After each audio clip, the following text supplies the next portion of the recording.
सहनाववतु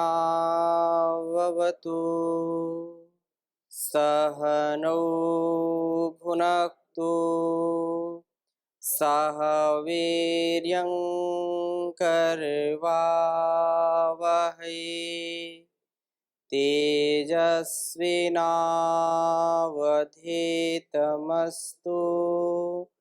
मा विद्विषावहै।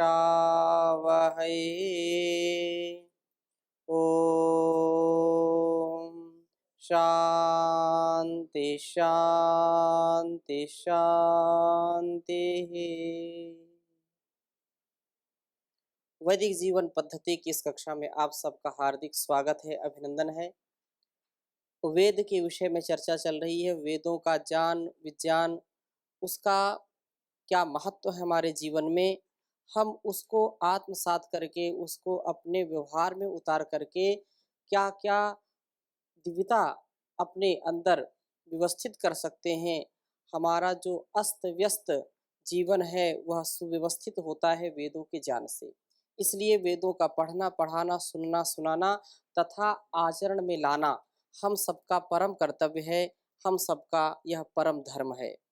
ऐसी जो भावना है, इस भावना को हमको विकसित करना चाहिए, क्योंकि हम जैसा विचार करते हैं, जैसा हमारे अंदर एक ज्ञान का प्रकाश होता है, वह ज्ञान का प्रकाश हमारे संपूर्ण जीवन के लिए और इस जगत के लिए अत्यंत महत्वपूर्ण है।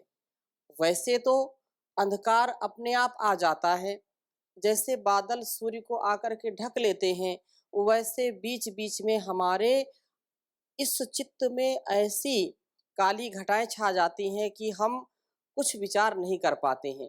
परंतु जिसका जीवन वेदोक्त है, जिसका जीवन शास्त्र के अनुकूल है, वह कभी भी विचलित नहीं होता है, वह कभी भी भटकता नहीं है। जो हमारा व्यवहार है, उस संसार का व्यवहार कहाँ से मिलेगा? वेद से मिलेगा। और वेद का एक एक शब्द, अगर एक शब्द भी हम अपने जीवन में उतार लें तो एक कहावत कहते हैं संस्कृत में कि एकः शब्दः सम्यक जातः स्वर्गे लोके कामधुग् भवति। एके साधे सब सधे, सब साधे सब जाए।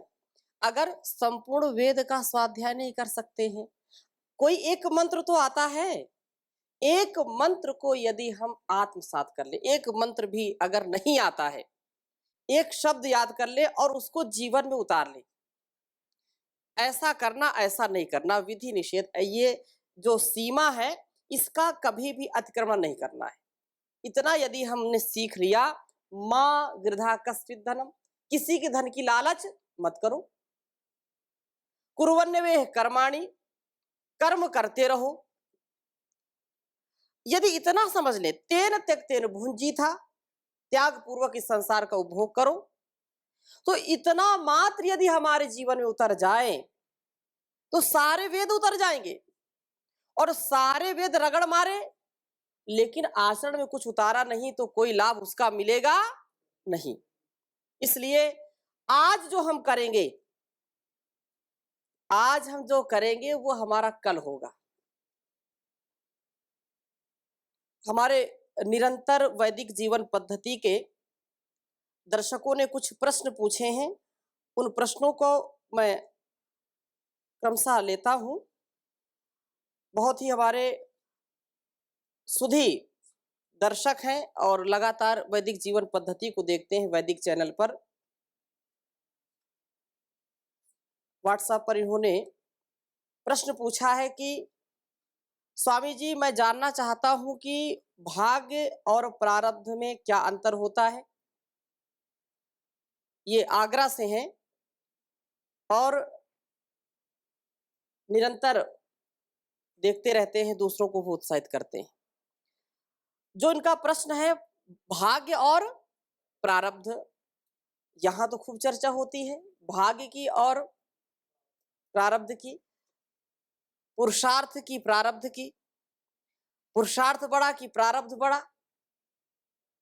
तो यहां पर यह समझने का प्रयास करना चाहिए कि जो प्रारब्ध है और जो भाग्य है, इसमें कोई विशेष अंतर नहीं है, शाब्दिक अंतर है।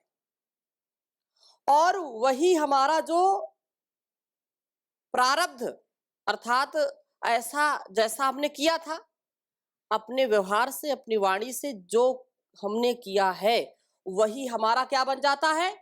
प्रारब्ध बन जाता है, वही हमारा भाग्य बन जाता है। भाग्य क्या है या प्रारब्ध क्या है? तो जो पुरुषार्थ जैसा जिस स्थिति में, जिस क्षेत्र में हमने किया है, वही हमारे सामने आने वाला है।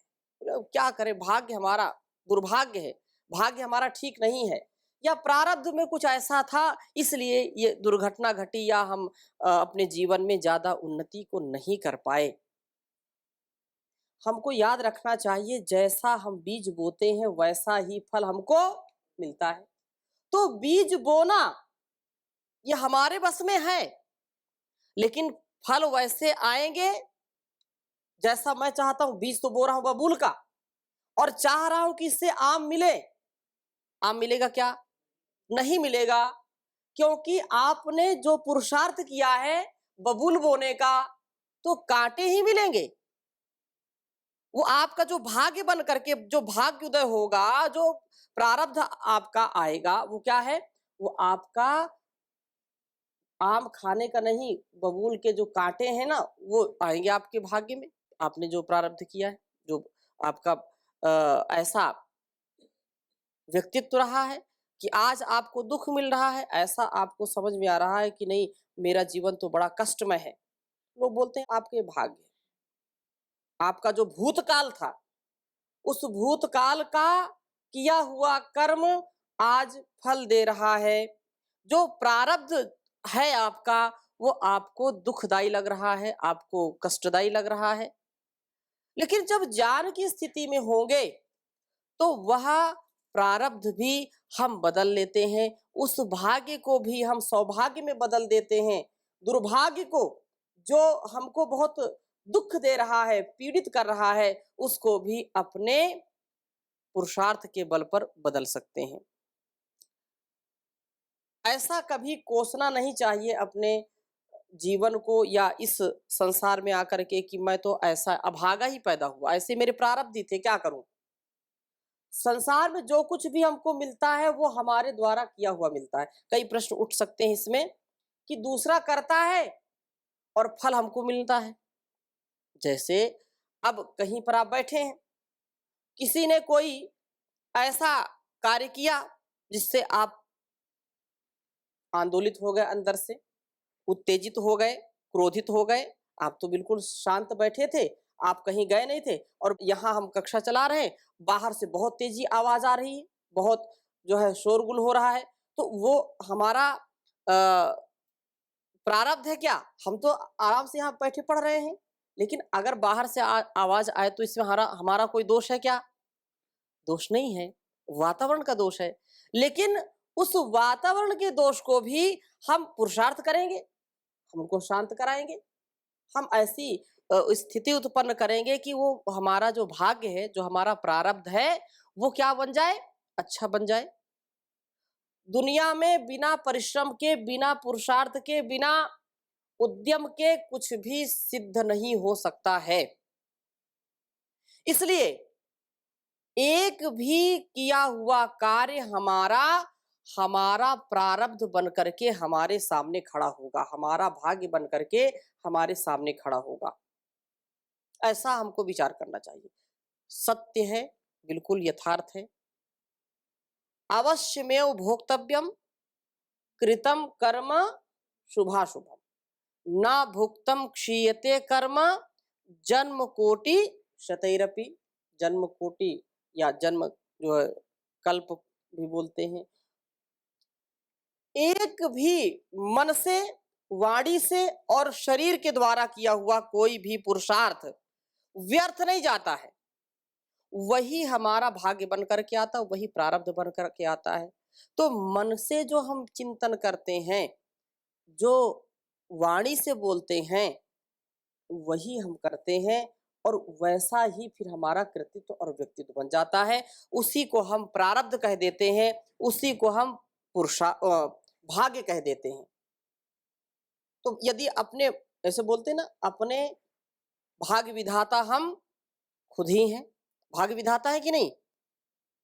अपने भाग्य विधाता कौन है? हम हैं। गुरुजनों की कृपा है आपके ऊपर, माता पिता की कृपा आपके ऊपर है, उस परमात्मा की विशेष कृपा है, मानव शरीर दिया है। लेकिन यदि अपनी कृपा अपने ऊपर नहीं है, कितने लोग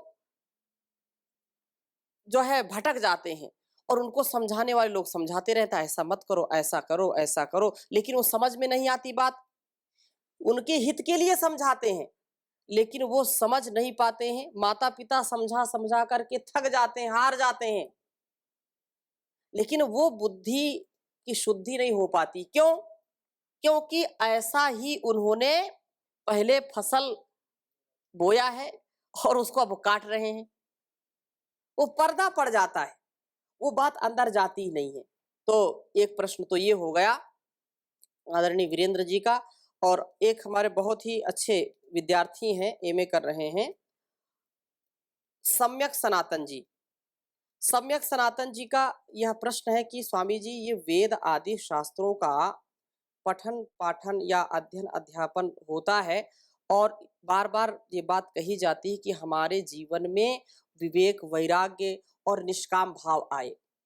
तो ये निष्काम भाव क्या है? और ये स्थिर नहीं रहता। अगर बात समझ में भी आ जाए तो स्थिरता की सबसे बड़ी समस्या है, क्योंकि यदि स्थिर हो गए तो फिर क्या है, बिल्कुल सिद्ध हो गए। सिद्ध होने में केवल इतना, एक पल में व्यक्ति सिद्ध हो सकता है, लेकिन कब? जब वो स्थिर रहे, स्थिर मति हो, स्थित प्रज्ञ हो। गीता में तो कितने जो है उपदेश भगवान श्री कृष्ण जी ने किए स्थित प्रज्ञ के लिए। और वो कब सिद्ध होगा? जब हमारा यह ज्ञान स्थिर हो जाए हमारे। मयि वास्तु मयि श्रुतम, जैसा हमने सुना है वैसा हम करें, वैसा हम बन जाएं, उसी में स्थित हो जाएं। लेकिन ऐसा हो नहीं पाता। इस कान से सुनते हैं, इस कान से निकल जाता है। जो ठहर जाए, मेरा पढ़ा हुआ, मेरा सुना हुआ और मेरा देखा हुआ ज्ञान यदि ठहर जाए तो संसार में सब ब्रह्मजानी हैं, लेकिन ठहर नहीं पाते। जो ठहर गया वो योगी है, और जो बह गया वो भोगी है, रोगी है। संसार का ये बहाव है, उसमें जो बह जाता है, उस बहाव में तो तिनका भी बह जाता है, बहाव में तिनका भी बह जाता है। लेकिन जो बहाव में भी ठहरा रहता है वही ज्ञानी है, वही विवेकी है, वही योगी है, वही महापुरुष है, विद्वान है, धीर है, गंभीर है। क्योंकि उसका एक लक्ष्य है, उसका एक एम है, उसका टारगेट है। लक्ष्य नहीं है जिनका जीवन में, ऐसे ही रह जाते हैं जैसे बहते हुए पानी में हजारों लाखों पत्ते बह जाते। बहाव के विरुद्ध बहना, इस पंक्ति को बचपन में मैंने पढ़ा था कहीं। बहाव के विरुद्ध बहना ही पौरुष है, बहाव के विरुद्ध बहना ही पौरुष है। कि दुनिया बही जा रही है, भोगों में अपने आप को लगा रही है, लेकिन भोगों में भी जो ठहरा है, जो संसार के आकर्षण को देखते हुए भी स्थिर है, वही योगी है। सच्चा पौरुष उसी के अंदर है। नहीं तो कायर तो बह जाते हैं ऐसे ही। कायरों का काम है कि जहां विषयों को देखा वहीं फिसल गए। मैंने एक बात कई बार बताई है, विषय गणा का पुरुषम करोति वसवर्ति नम न सत्पुरुषम बधनाति मशक में वही लूता तंतुर्नमा तंगम। जैसे आप मकान के कोनों में कभी देखिए तो कोने में मकड़ी का जाला होता है। और कवि ने बहुत सुंदर बात कही है कि विषयों में जो निष्काम भाव कैसे आएगा? निष्काम भाव वेद ज्ञान से आएगा, और इसमें स्थिरता भी इसी से आएगी। और अगर स्थिरता नहीं आई, यदि निष्काम भाव हमारे अंदर नहीं जागा तो समझो कि हमारी मृत्यु निश्चित है। एक शरीर से मरना होता है और एक बार बार मरना होता है, अपने जमीर को गिरवी रख देना। जो जान है उसके विरुद्ध आचरण करना यह भी मरने के समान है, ऐसा समझना चाहिए।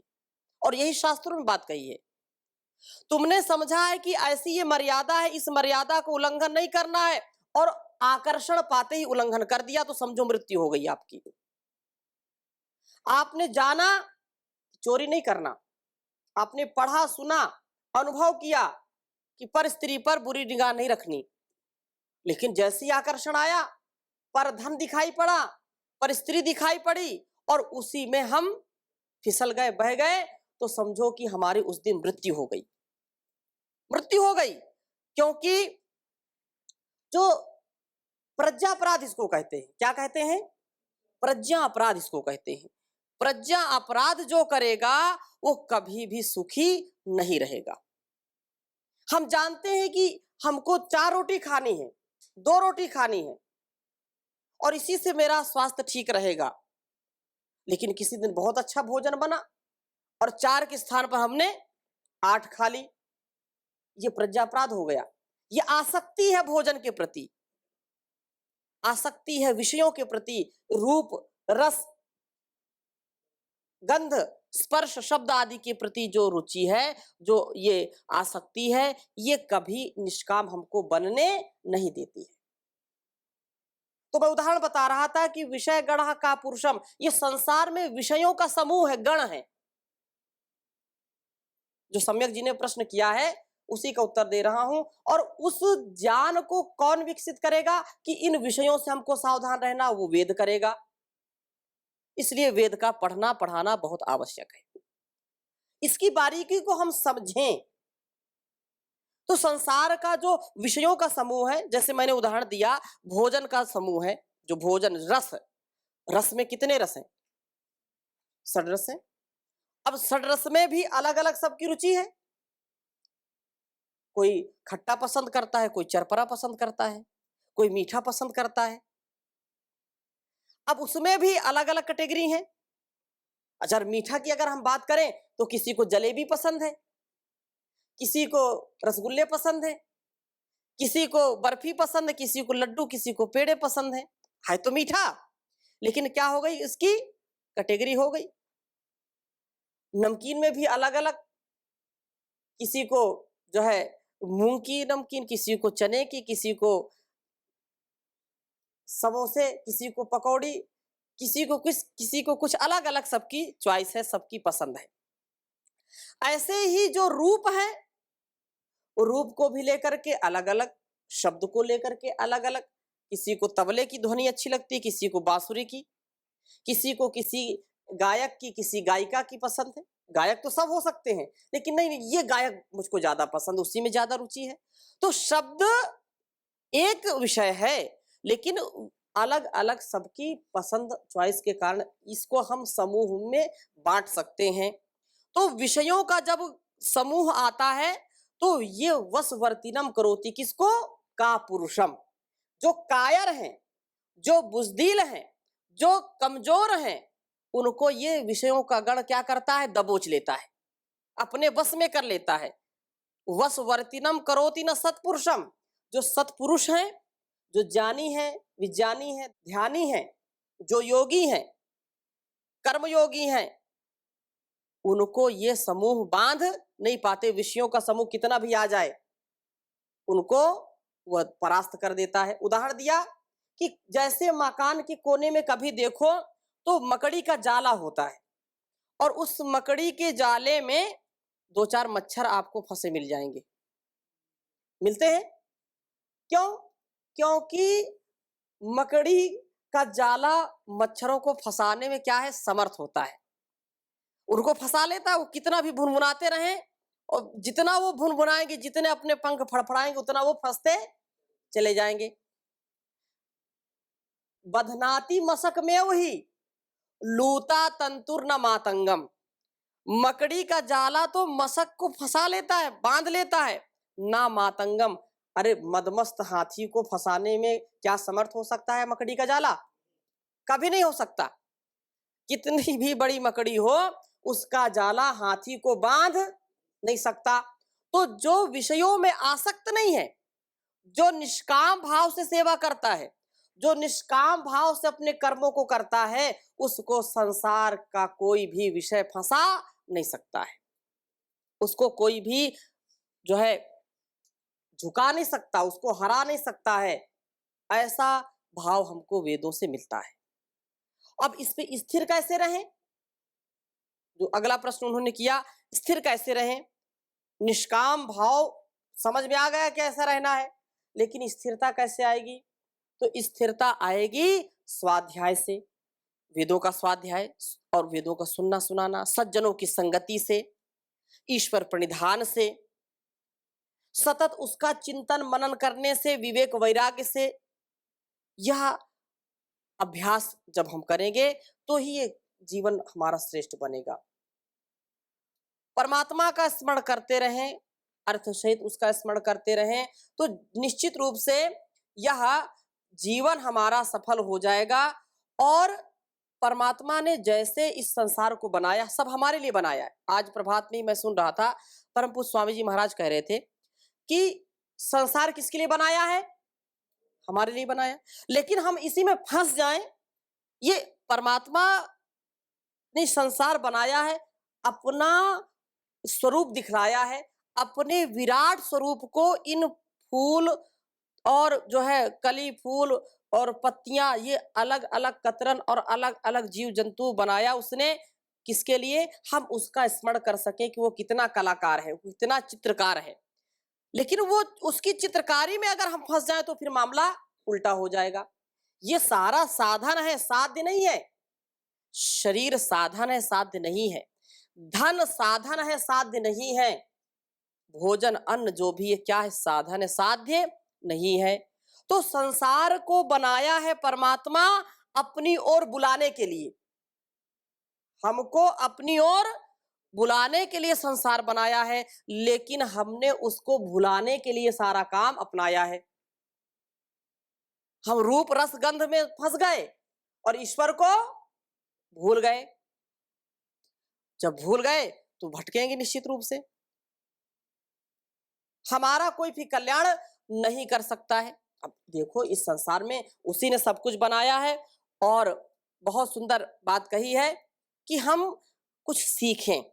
मैंने कई बार आपको सुनाया, बहुत अच्छा मुझको लगता है कि फूल के जैसा जीवन जीना, क्योंकि संसार में सब हमको गुरु के समान उपदेश दे रहे हैं, सजीव भी निर्जीव भी। हम सीखें तो कम से कम कुछ। सब गुरु के समान हमको उपदेश दे रहे हैं, लेकिन सीखने वाला व्यक्ति चाहिए। क्या कहा?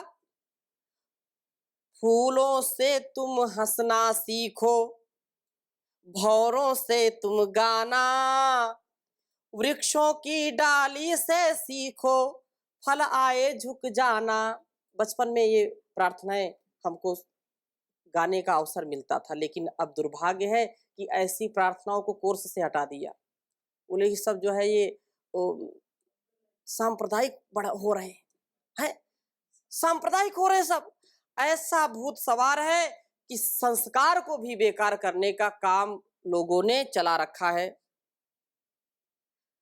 वह शक्ति हमें दो दयानिधि दे, इसमें कहीं कोई सांप्रदायिकता है? अरे सब अपने कर्तव्य का पालन करेंगे, लेकिन ऐसा जहर घोला जा रहा है समाज में। उस जहर में यदि हम, जहर का कहर हमारे ऊपर बरसेगा तो हम बच नहीं सकते।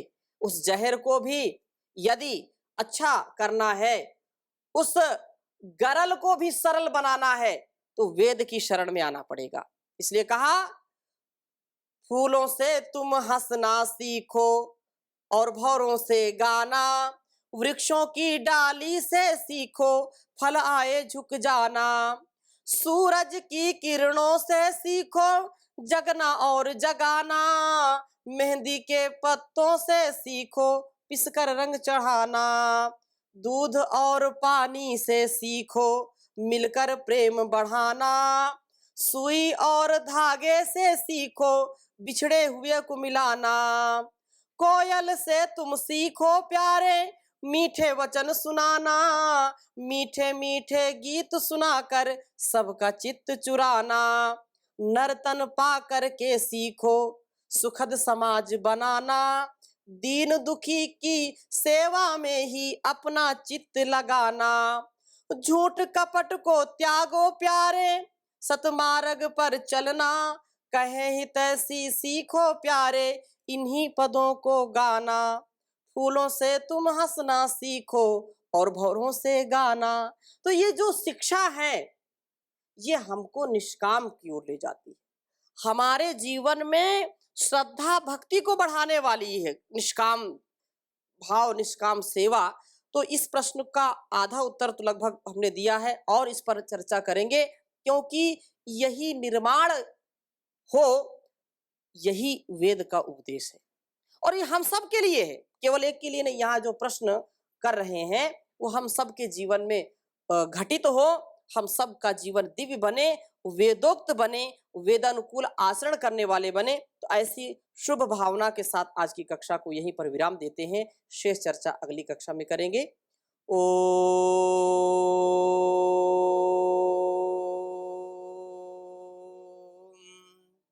शांति शांति शांति।